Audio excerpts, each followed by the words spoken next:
Evan Holt never meant to spark a war over a strip of asphalt.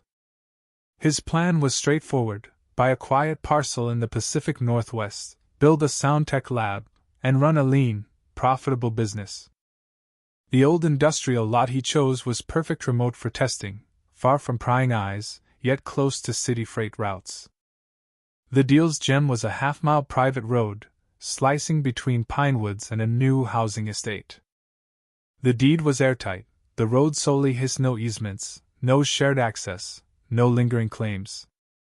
Once a utility path for a long-gone factory, it lay forgotten until Evan paved it smooth, added security lights, and locked it down.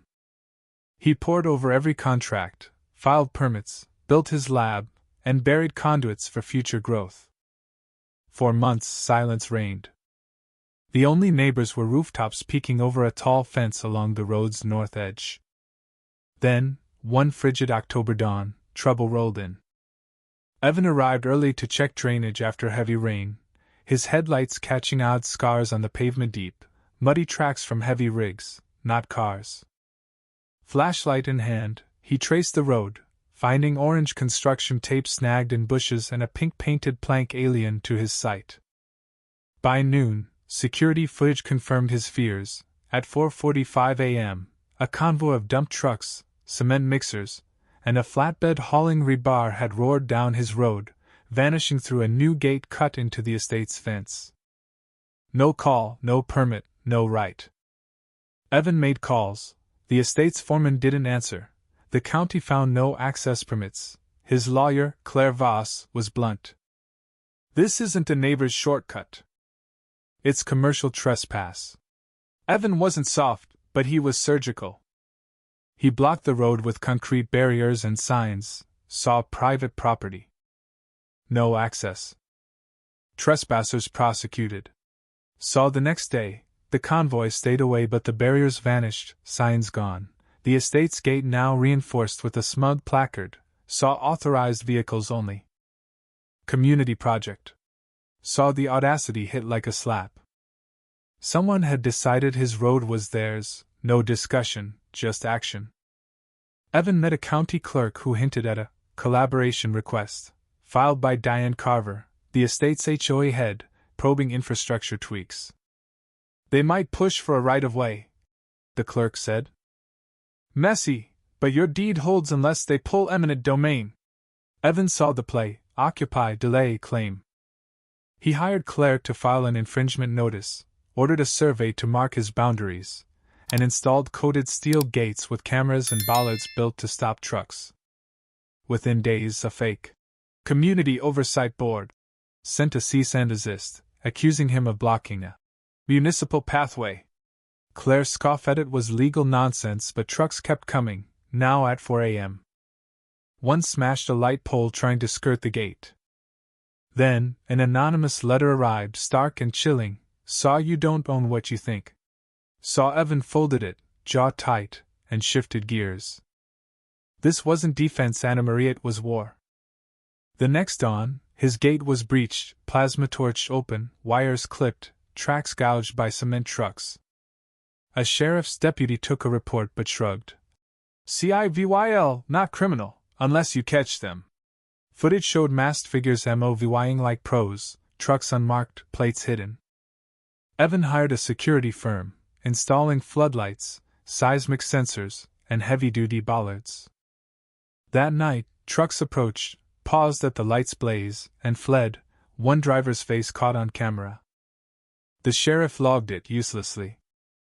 Evan stormed the estate's management office, Horizon Residential, confronting Diane Carver. Polished, 50-ish, her smile was a mask. "The road serves our Phase 3 build-out," she said. "It's vital. It's mine," Evan shot back. "You trespass, damaged my property." She offered cooperation for the 100 families her project would house. Evan didn't budge. "Next truck, I file criminal charges." Her silence screamed louder than threats. Back at his site, Evan found his drainage trench choked with rebar and concrete rubble, deliberately packed to flood his road. A county inspector, citing an HOA complaint about Erosion risk. Admitted it was fishy. File a counterclaim, he urged. Evan did, demanding an audit of the estate's permits. Then his power line was cut, bolt sliced, dragged into mud. A lone figure in a vest was caught on camera. A fake noise violation notice followed, pure harassment. Diane wasn't just stealing access, she was breaking his spirit.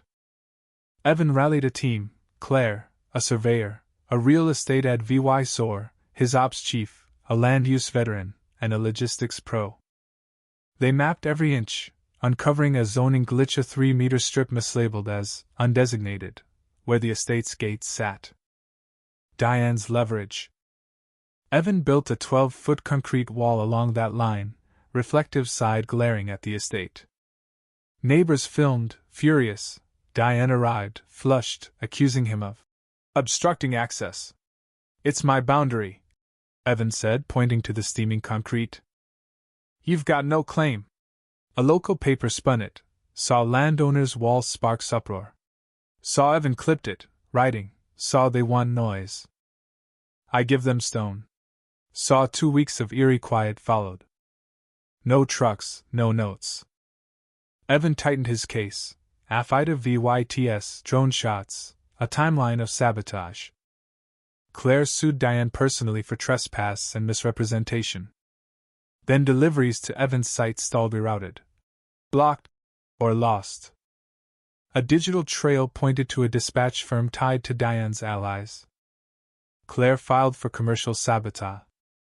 An anonymous robo-voice tipped them: dummy firms, ghost permits, and a memo to fold Evans Road into public use via default usage. Unprovable, but it fit.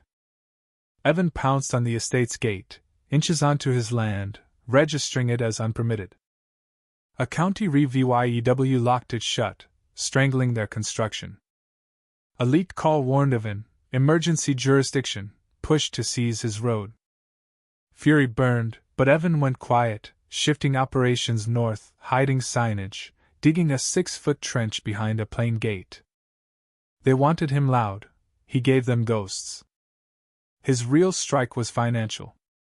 Claire's boxes of EVY densa memos, forensic logs, financial trails exposed Pinnacle Ventures, the fund behind Diane's board, leasing trucks and filing fake permits. Diane was their pawn. Consultant Greg Nolan, a shadow player on a dozen similar fights, was the brain. Pinnacle offered a 7-figure easement. Evan refused, demanding precedent.